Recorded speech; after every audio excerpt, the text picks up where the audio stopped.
রাইজা sativa নিম্নলিখিত কোনটির বিজ্ঞানসম্মত নাম? ভুট্টা, ধান, আম না গম? এর সঠিক উত্তর হবে অপশান বি, ধান। নেক্সট কোয়েশ্চেন, নিচের কোনটি প্রত্যক্ষ কর নয়? Option A GST, option B corporation কর, অপশান সি আয়কর, অপশান ডি সম্পত্তি কর। এর সঠিক উত্তর হবে option A GST.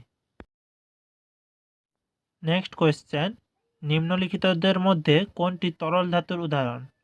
Option A পারদ, অপশান বি লোহা, option C sodium, option D সোনা।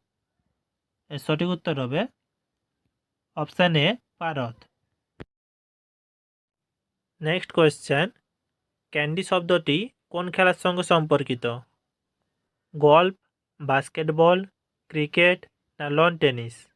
এর সঠিক উত্তর হবে অপশান এ গল্ফ।